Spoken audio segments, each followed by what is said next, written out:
Gate B17, now boarding. Final call for flight, 714, to Seattle. That was my flight. That was my way out. I never thought the last 20 feet to a boarding gate could feel like the longest distance I'd ever have to cross. My name is Susan Carter, and for 11 months, I had been planning this exact moment. Every secret dollar tucked into the lining of my winter coat. Every late-night phone call to my cousin in Seattle, whispering so quietly my jaw ached.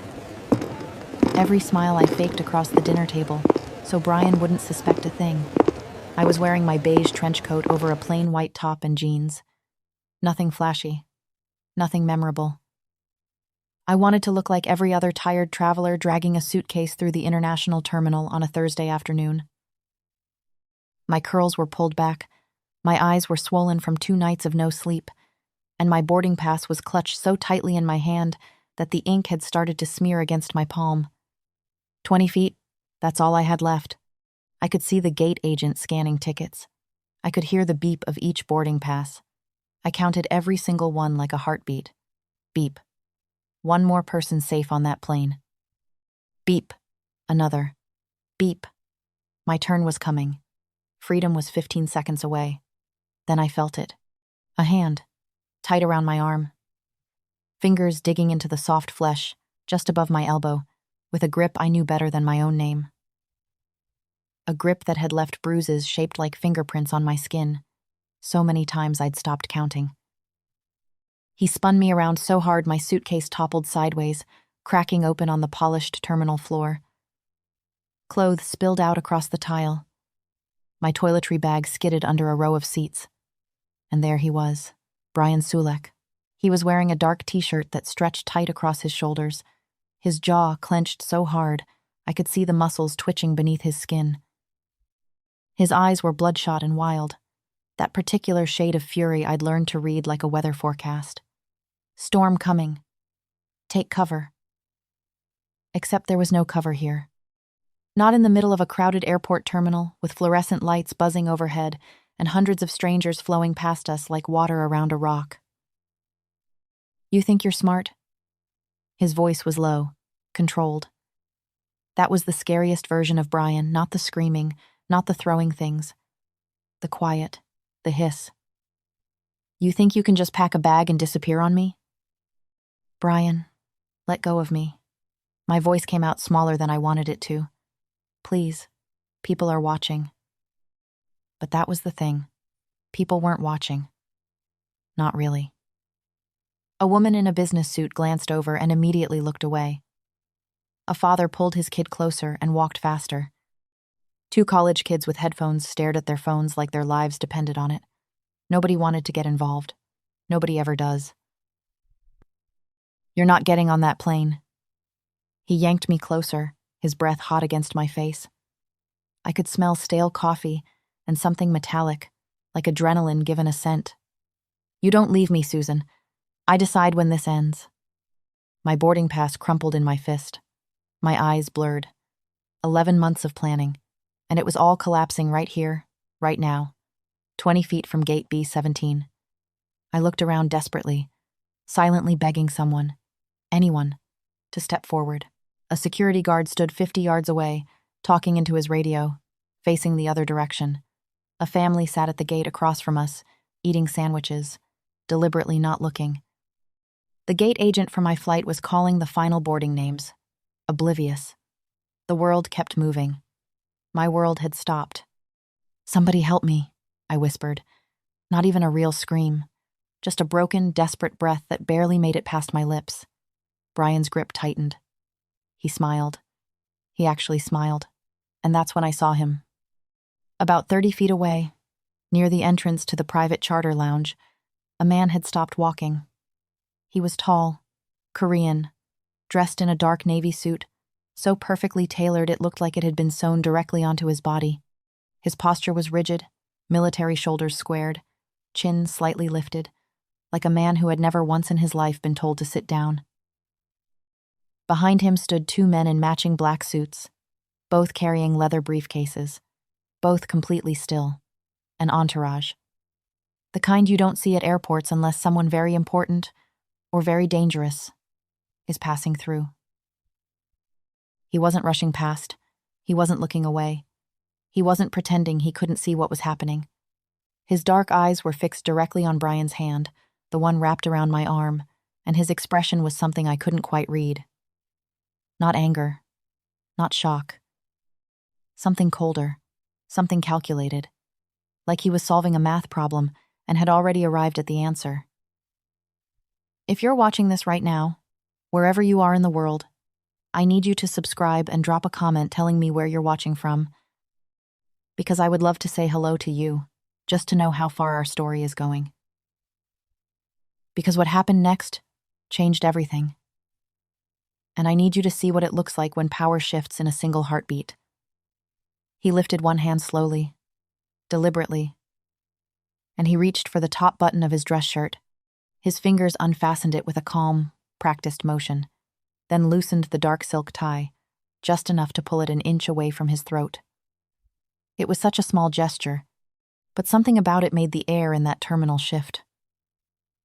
One of the men behind him set down his briefcase.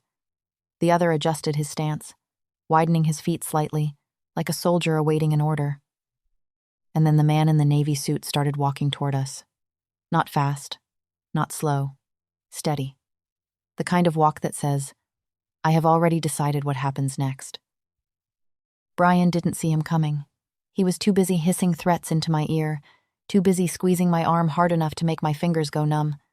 But I saw him. I watched every step. And even though I had no idea who this man was, even though I had never seen his face before in my life, something deep in my chest loosened for the first time in 11 months. Because I knew the way you know a storm is about to break, before the first crack of thunder, that someone was finally about to help. He closed the distance in seconds. One moment, he was across the walkway, and the next, his hand was around Bryan's wrist. Not a grab, a lock. Precise, mechanical, like he'd done it 1,000 times before. Remove your hand. 2 words. That's all he said. His voice was quiet, almost soft, laced with a Korean accent that made each syllable precise and deliberate. But it carried something beneath it, a weight, an authority, a promise that made the air feel 10 degrees colder. Bryan's head snapped around. His eyes went wide, then narrow. Who the hell are you? This is between me. The man twisted Bryan's wrist, just slightly. But the angle was so precise, so surgical, that Bryan's entire body buckled. His grip on my arm released instantly. I stumbled backward, gasping, clutching my arm where his fingers had been. Bryan tried to swing. He reared back with his free hand, his face contorted with rage, but the man in the suit was faster. He stepped inside Bryan's reach, caught his fist mid-swing, and delivered a single strike to the center of Bryan's chest, an open palm, almost casual, that sent Bryan staggering backward into a row of metal chairs. The crash echoed through the terminal. People finally stopped. People finally stared. Bryan scrambled to his feet, spit on the floor, and pointed a shaking finger. I'm calling security. She stole from me. She's a thief. That suitcase has my property in it. The man in the suit didn't flinch. He straightened his cuff, adjusted the watch on his wrist, and said, without raising his voice even slightly, call them. The private security firm contracted to this airport is called Hansong Group. I own it. Bryan's mouth opened. Nothing came out. One of the men in black suits appeared at the stranger's side. He didn't speak. He simply stood there, hands clasped in front of him, radiating the kind of quiet menace that doesn't need words. And behind him, the second man had already pulled out a phone, murmuring something in rapid Korean. The man in the navy suit looked down at Bryan, who was suddenly pale, suddenly shrunken, suddenly aware that he had picked a fight with something he couldn't bully or break, and spoke one more time. You have 30 seconds to leave this terminal. After that, I stopped being polite. Bryan looked at me.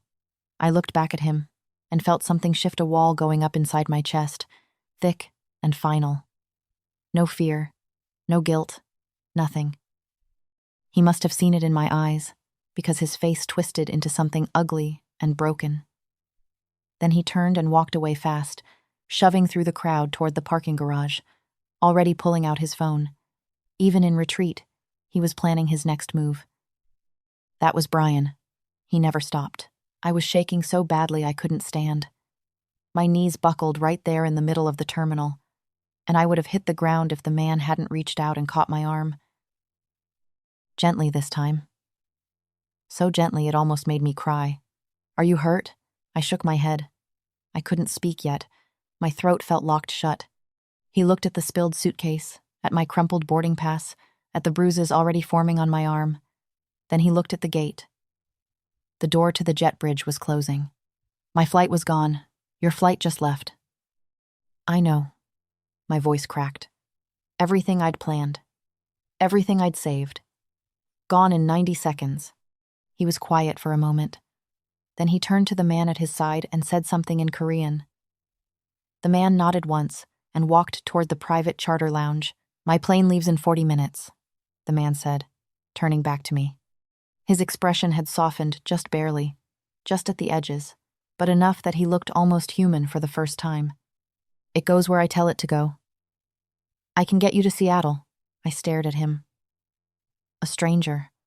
A man in a suit, with an entourage and a private jet, and the kind of power that made an abuser turn white and run.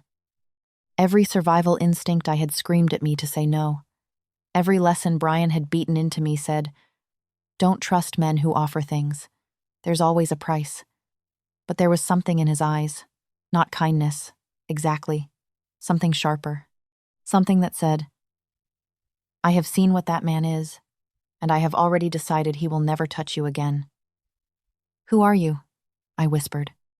He reached into his jacket and produced a card. Heavy stock. Matte black. Just a name in silver embossed letters and a phone number. Nothing else. Yu Mun-Heel. I didn't know the name then. I didn't know what it meant. I didn't know that the man standing in front of me controlled a syndicate that stretched across 3 continents. That his name was whispered in boardrooms and back alleys with equal reverence. That people who crossed him simply stopped existing. All I knew was that for the first time since Bryan had closed his fist around my life, someone had looked at me and not seen a victim. He'd seen something worth protecting. I picked up my crumpled boarding pass, looked at it one last time, and let it fall to the floor. "Okay," I said. "Take me to Seattle." He nodded once. No smile. No triumph. Just a man who had made a decision and was already 10 steps ahead of everyone else in the room. As I followed Yu Mun-Heel toward the private charter lounge, my spilled suitcase repacked by one of his men before I could even bend down, I glanced over my shoulder one last time, at gate B-17. The departure board still showed my flight. Departed. I had no idea that the most dangerous part of my life wasn't ending. It was just beginning. And the man walking 3 steps ahead of me, his collar still unbuttoned, his dark eyes already scanning exits. I couldn't even see. He was the reason I would survive it. The private charter lounge was a different universe. 30 seconds ago, I'd been standing in a fluorescent-lit terminal, with my clothes scattered across the floor and fingerprint bruises blooming on my arm. Now I was walking across marble floors, past leather chairs that probably cost more than my car, while a woman in a crisp uniform offered me sparkling water on a silver tray. I couldn't hold the glass.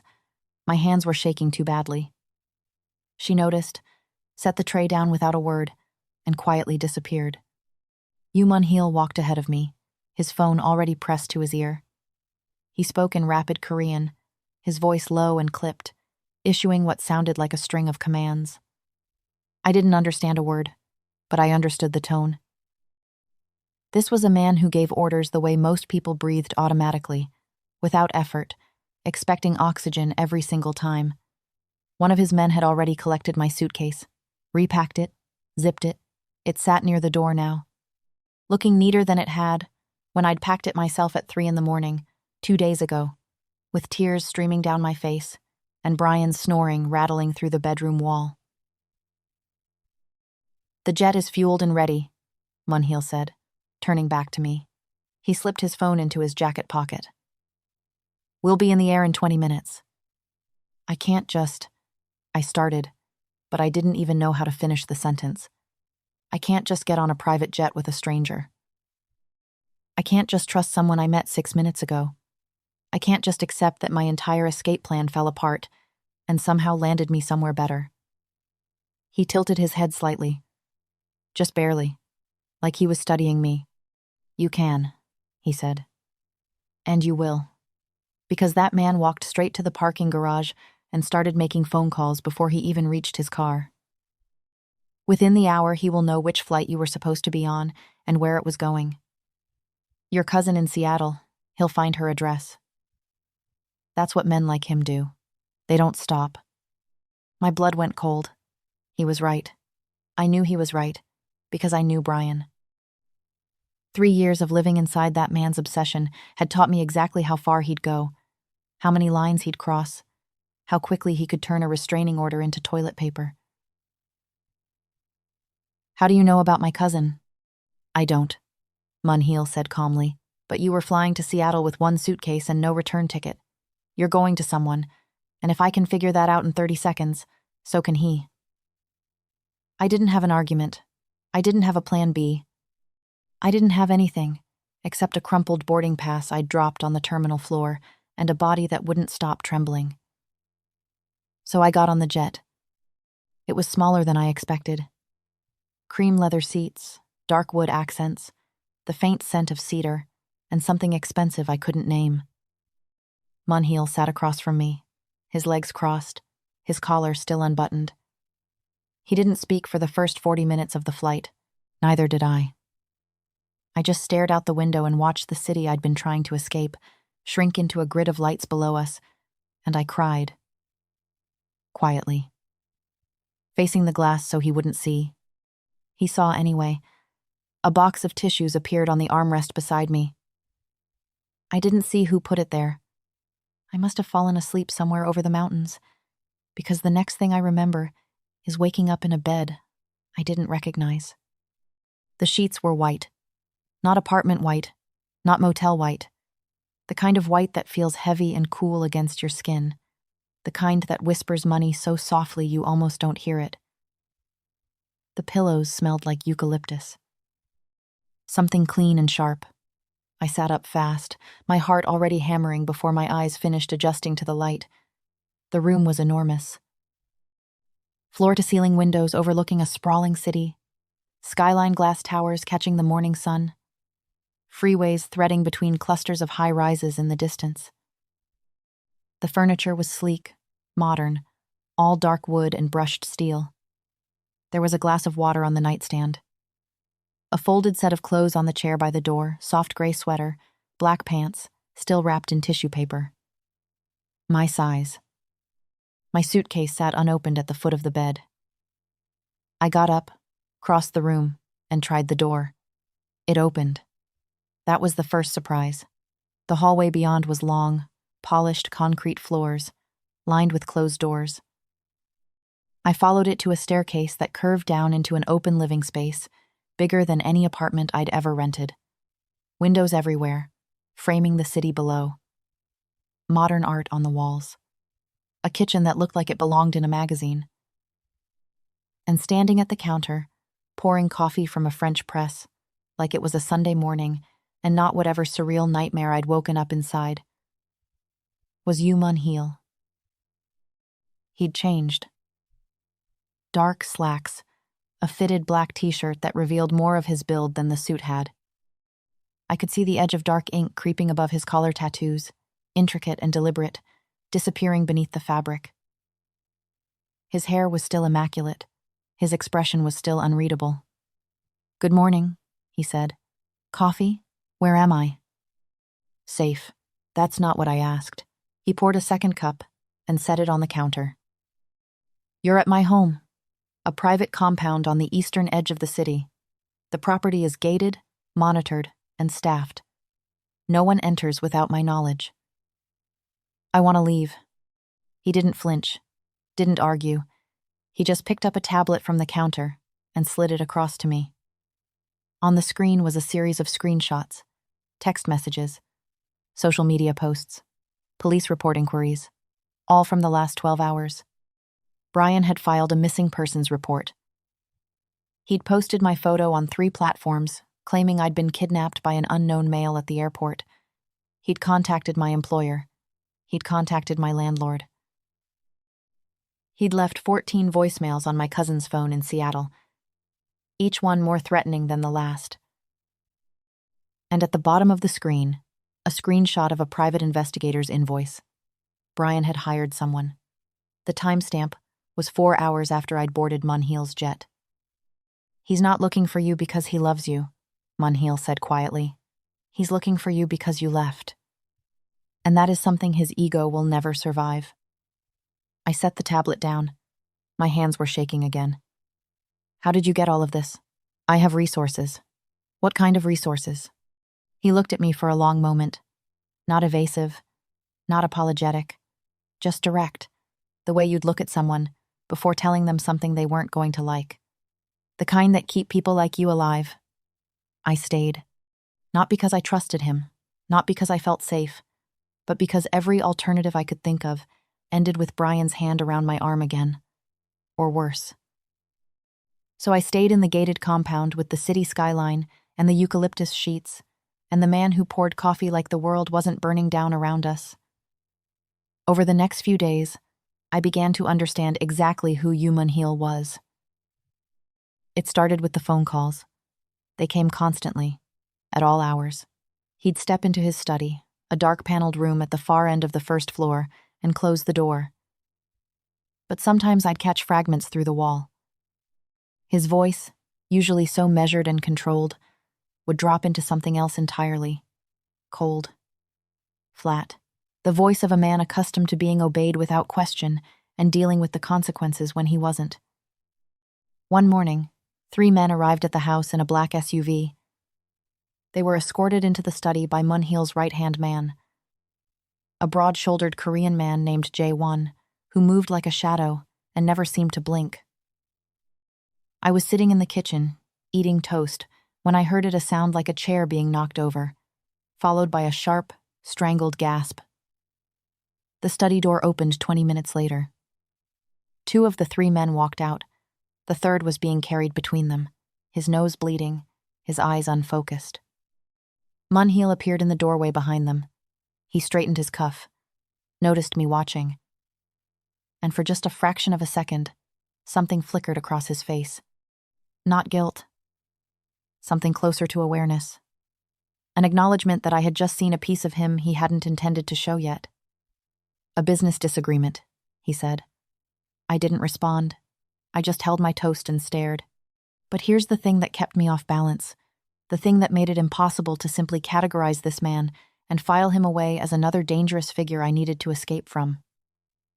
The way he treated me was nothing like the way he treated everyone else. He never raised his voice in my presence. He never entered my room without knocking. When I told him I didn't like the clothes he'd had purchased for me, too expensive, too much, it felt like being kept. He simply nodded and had someone drive me to a department store the next day with a security detail that stayed in the car. He asked me what I wanted for dinner instead of deciding. He remembered that I'd mentioned hating cilantro in passing, and it never appeared in a single meal. He kept his distance physically, never standing too close, never reaching for me, as if he understood on some molecular level that a woman who'd spent 3 years being grabbed and cornered and trapped needed space the way she needed air. It was disorienting. The same hands that had twisted Bryan's wrist like it was made of paper would set a cup of tea on the table beside me, so gently, it didn't make a sound. On the 4th night, everything escalated. I'd been sitting in the living room reading when Jae-won appeared in the doorway, his jaw tight, his phone in his hand. He spoke to Mun-Heel in Korean. I watched Mun-Heel's face change. Not dramatically. He wasn't the kind of man who wore his emotions on the surface, but his eyes hardened, and his hand, resting on the arm of his chair, slowly closed into a fist.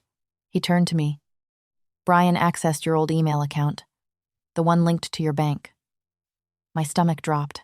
I changed the password before He had your security questions, your mother's maiden name, your first pet. The answers were easy for him. Of course they were. Bryan had spent 3 years extracting every detail of my life, every vulnerability, every soft spot he could use as a lever. He sent a message. Mun-Heel continued. From your own account, to your contacts, your employer, your cousin, telling them you're unstable, that you had a breakdown and left voluntarily, that anyone helping you is enabling a mentally ill woman. The room tilted. I felt like I was going to be sick. He's trying to isolate you, Mun-Heel said. Digitally. Socially. So that when he finds you, and he believes he will, no one will believe your version of events. What do I do? My voice was barely a whisper. Mun-Heel didn't answer immediately. He stood up, walked to the window, and looked out at the city lights for a long, silent moment. When he turned back, his expression was something I hadn't seen before. Not cold, not calculated. Decided. You don't do anything, he said. I do. He made one phone call. 14 minutes. That's all it took. I sat there, counting the minutes on the clock above the mantel, while he spoke in a mix of Korean and English to someone whose voice I could hear buzzing through the speaker, rapid and eager, like a person who'd been waiting for exactly this kind of assignment. By morning, Bryan Sulek no longer existed online. His social media profiles gone. His email accounts locked and emptied. His bank accounts frozen under a web of fraud investigations that materialized overnight from sources I couldn't begin to trace. His phone number was deactivated. The private investigator he'd hired received a visit from 2 men who politely explained that their services were no longer needed and that pursuing this particular case would be, in their words, deeply inadvisable. Mun-Heel showed me the report over breakfast. Clinical. Thorough. Bryan's entire digital life, erased like a chalk drawing in rain. He'll get a new phone, I said. He will. He'll find another way. Mun-Heel took a sip of his coffee. The account freezes will slow him down, but a man that desperate will find people willing to lend him money or do him favors. It buys us time, and when he surfaces again, I will be there. I should have been frightened by the scope of what he'd just done. A normal person would have been. But I wasn't normal anymore. Bryan had burned normal out of me a long time ago. All I felt was a dangerous, intoxicating sense of relief. The relief of knowing that for the first time, someone was fighting back on my behalf with weapons that actually worked. A week later, on a quiet Tuesday evening, Mun-Heel did something that terrified me more than anything Bryan had ever done. He told me the truth. We were sitting at the dining table. He'd cooked something he did more often than I expected, moving through the kitchen with the same precise efficiency he brought to everything else. Korean dishes I couldn't pronounce but had started to crave. The house was quiet. Jae-won and the security team were outside. It was just us, the clink of chopsticks, and the sound of rain against the windows. I need to tell you something, he said, setting down his glass. I looked up. His expression was different. Not softer, exactly. Stripped, like he'd removed a layer of armor I hadn't even realized was there. The airport wasn't the first time I saw you. My chopsticks stopped halfway to my mouth. 6 weeks ago, I walked into a coffee shop on 9th and Alder. It was a terrible day, one of the worst I'd had in years. I won't tell you why. But I sat down at a table in the back, and I didn't order anything. I just sat there. I stared at him. 9th and Alder. That was the cafe where I'd picked up weekend shifts to save money for the flight. You were working the register, he continued. Your shift was ending. The woman replacing you hadn't arrived. A line was forming. You looked exhausted, the kind of exhausted that goes deeper than sleep. But you stayed. You stayed an extra 45 minutes, until the other woman showed up. And when you finally clocked out, you stopped at my table and asked if I was all right. My breath caught. I remembered, vaguely. A man sitting alone in the corner booth, impeccably dressed, staring at nothing. I'd asked if he wanted anything. He'd said no. I'd asked if he was okay. He'd looked at me like no one had asked him that question in a very long time. "No one asks me that," Mun-Heel said, as if reading my mind. "Ever. I have 600 people who work for me. Not one of them has ever asked me if I was all right. I was just being kind," he finished. "You were being kind to a stranger, on the worst day of his year, and I remembered you.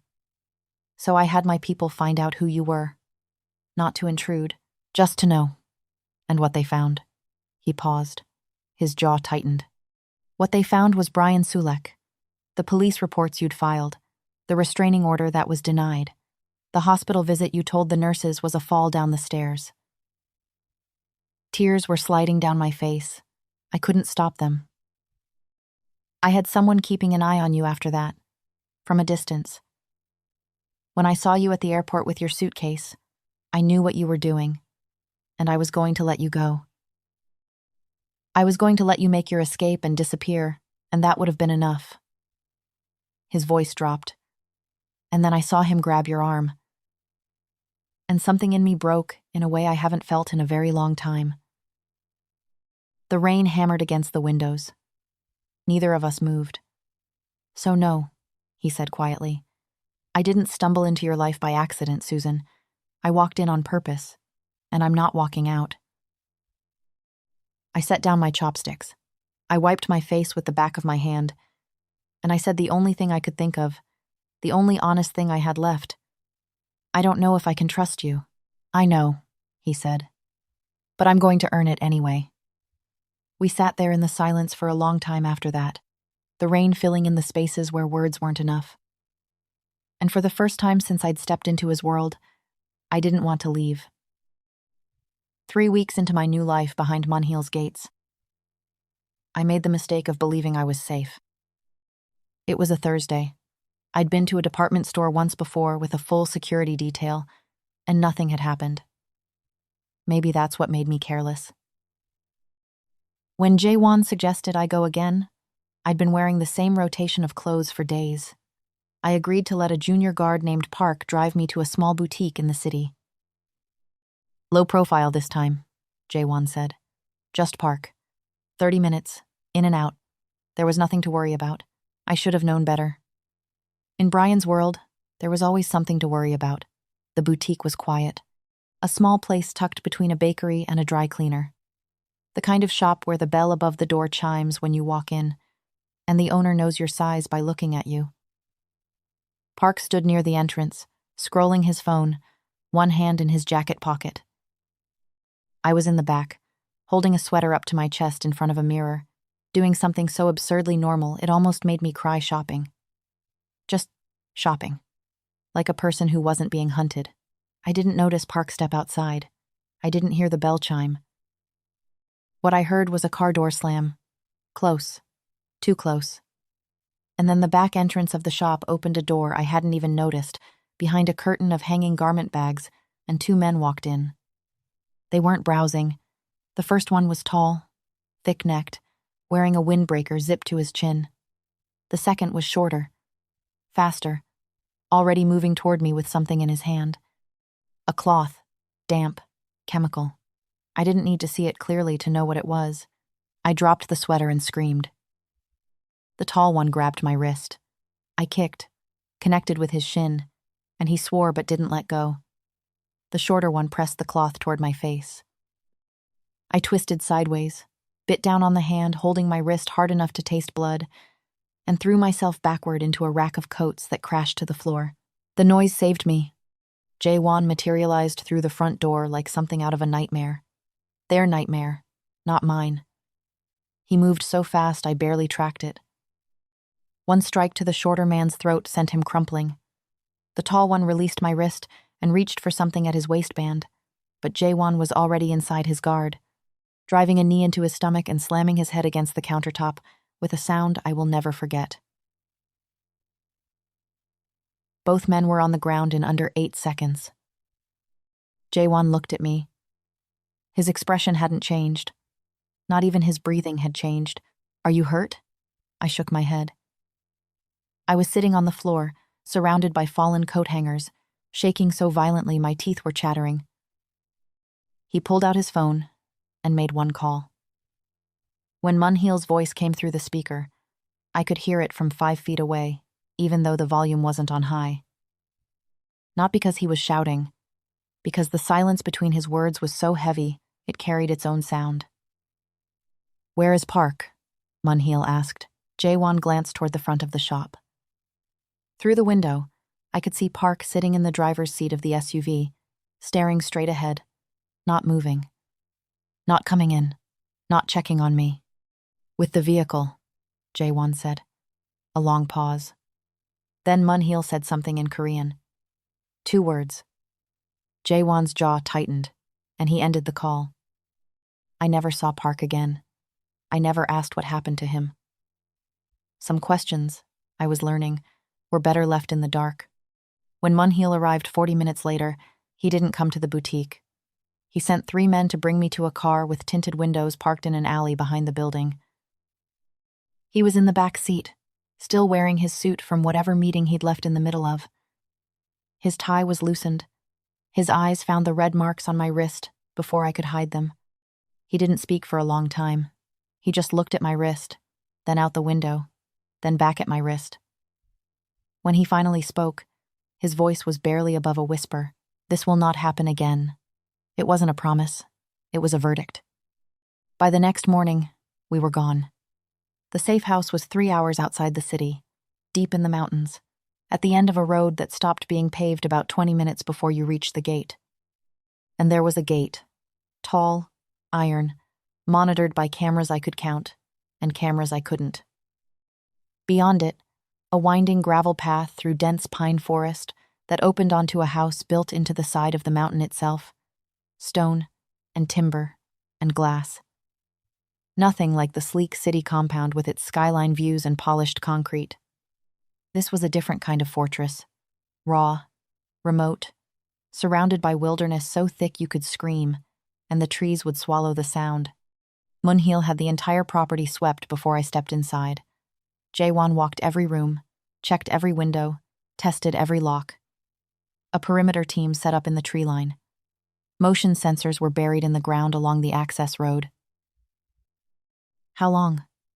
I asked, standing in the living room with my arms crossed, staring at the fog rolling through the valley below. "As long as it takes," so we stayed. And in the silence of the mountains, something shifted between us. It happened slowly, not a single dramatic moment, but a series of small ones, accumulating like snowfall. He cooked every night. I started helping, standing beside him at the counter, learning to slice vegetables the way he did, precise and rhythmic. Our shoulders close enough that I could feel the warmth radiating off his skin. He taught me Korean words for things. Knife, mountain, rain, safe. I taught him how to make my grandmother's cornbread, and when he tasted it for the first time, he closed his eyes and said nothing for a full 10 seconds, which I was starting to learn was the highest compliment Yu Mun-Heel could give. We talked, really talked. Not about Bryan, not about the syndicate, about the things underneath. He told me about his mother, who had died when he was 14. I told him about mine, who had begged me to leave Bryan years before I finally tried. He told me about the weight of inheriting an empire built on blood before he was old enough to understand what blood cost. I told him about the weight of loving someone who hurt you and the shame of staying longer than you should have. One night, during a thunderstorm that shook the windows, the power went out. We sat on the floor in front of the stone fireplace, the only light the orange glow of burning wood. He was close. Closer than he'd ever allowed himself to be. I could see the tattoos clearly, now intricate patterns that climbed his neck and disappeared beneath his collar. Designs I didn't recognize, but that felt ancient, deliberate, earned. "Are you afraid of me?" he asked. "No," I said, and I meant it. "You should be. I know who you are, Mun-Heel. I've seen what you do. I've heard the phone calls. I watched Jae-won put 2 men on the ground for me without blinking. I know exactly what world I'm sitting in.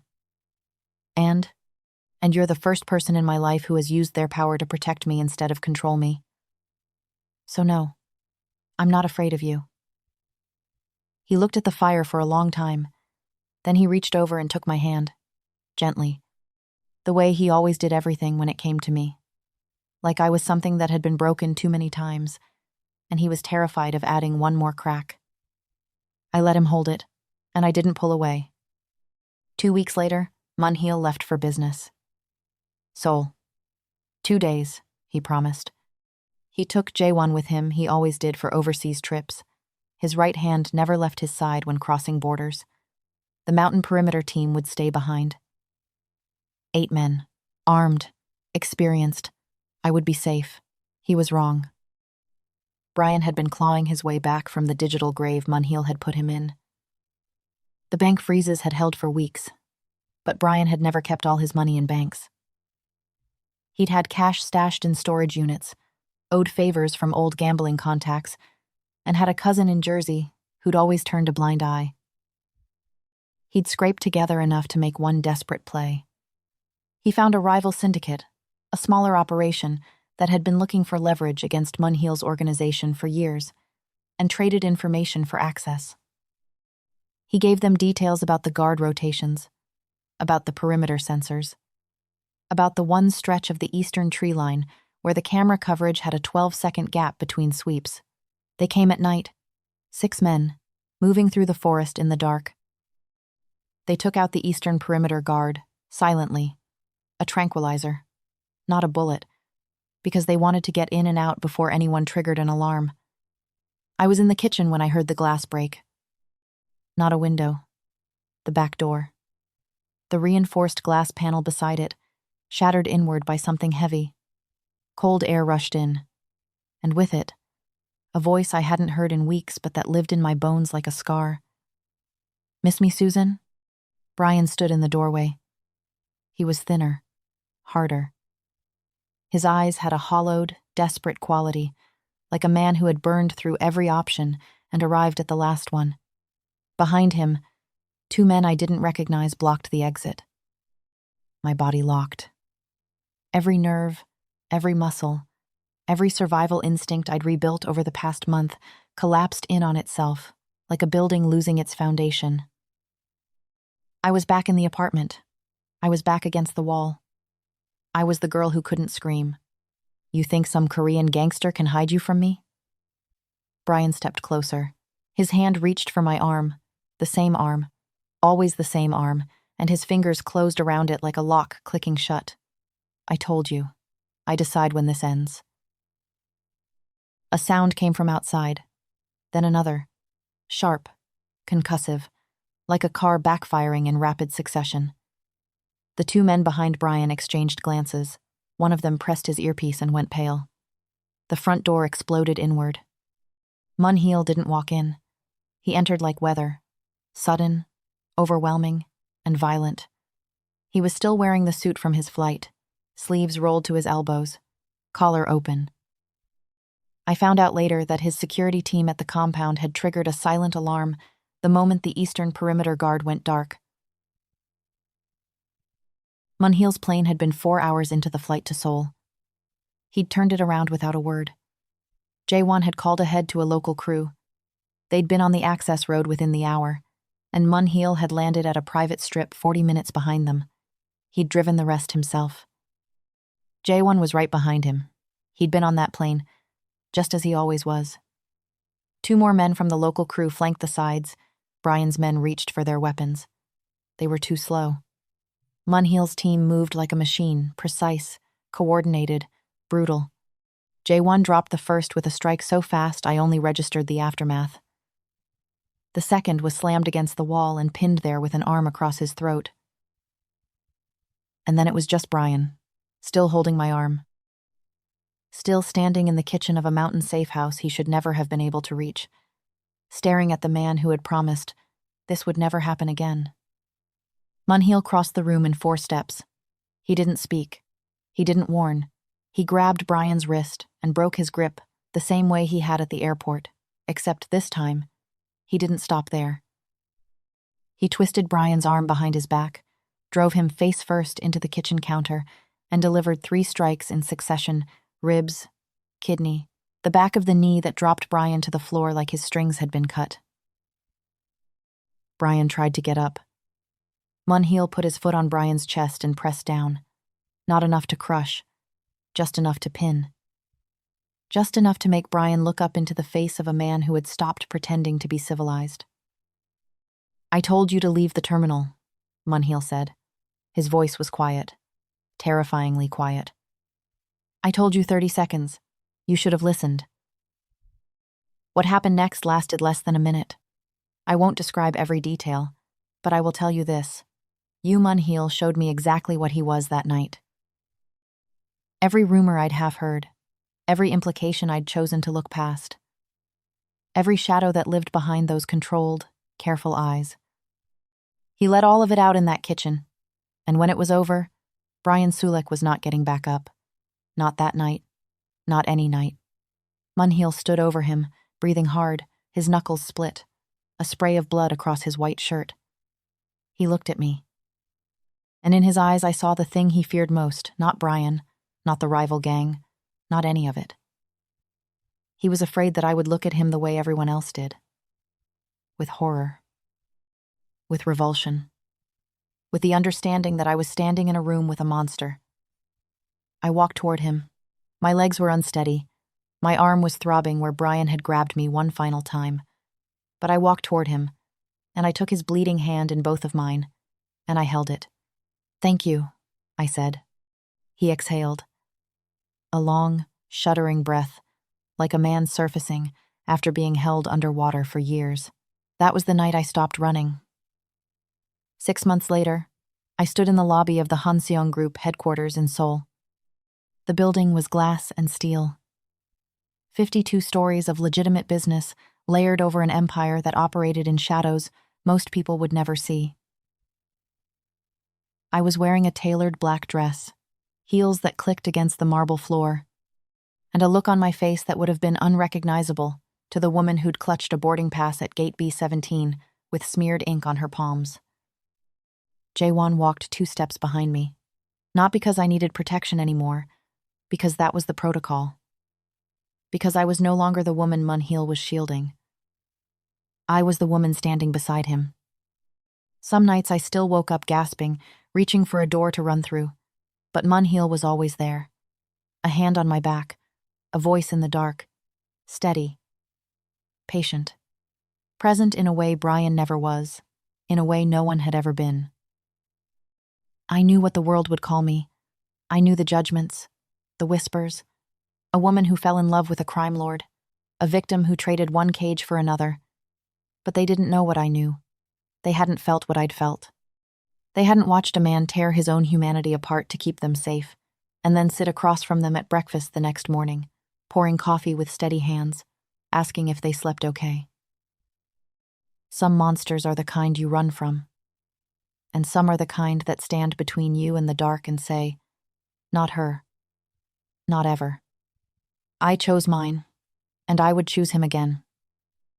Subscribe to see how this unfolds, and comment where you're watching from. I would love to say hello to you, just to know how far our story is going. Because Susan Carter's story doesn't end here. It's just the beginning of what happens when a woman who stopped running finally learns what it means to stand her ground.